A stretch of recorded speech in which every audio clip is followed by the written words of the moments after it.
So you've probably seen this guy over the last few weeks, and it has been the absolute biggest backfire I've ever seen online. That is a good video to watch. People do that.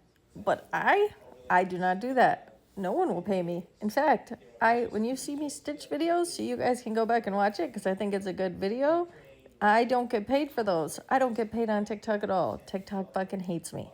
But Ciata, if you are a bag holder on Ciata, because they did do this, but that merger, they are going to merge with Core Gaming, except there is this legacy holder thing. So if you bought in back when Penny Stock Billionaire told you, it might not even be a bad idea to average it out, but now it's too late because it's July. And then so now you're a legacy holder.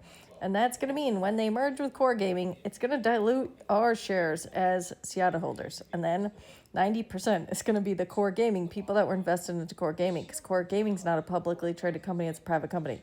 So then after supposedly we get a dividend, which would be more shares, dividend shares, after it's all said and done.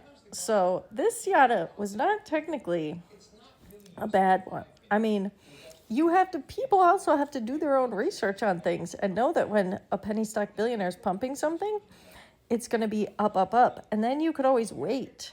That is another thing. When you see, oh, okay, now it's going back down. Because this one, it is going to merge with Core Gaming. Hoth, now biotechs are tricky.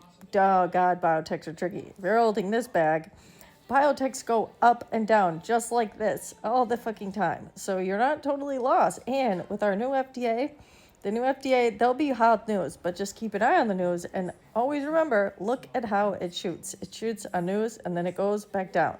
So if you keep those things in mind, if you are a Hoth bag holder, I wouldn't say this is a bad biotech though. They have some decent therapies in the pipeline. I like Accujet. You can get in super low. And then biotechs aren't so bad, but biotechs are especially tricky because they do shit like you're looking at on this chart, 1 year chart.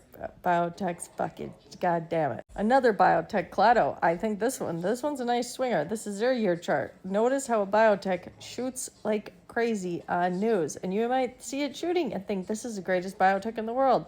They always do this.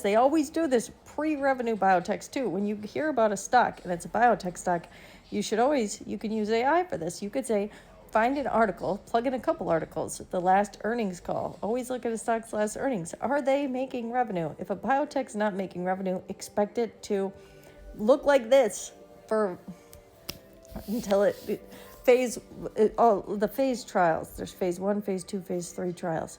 If they're in a phase 3 trial, now that's where you could start to say, okay, and then keep track of the data. But you should always be mindful and doing your own research on stocks, especially biotechs, really any stock. But the Ciata, I'm hopeful. I'm holding that one.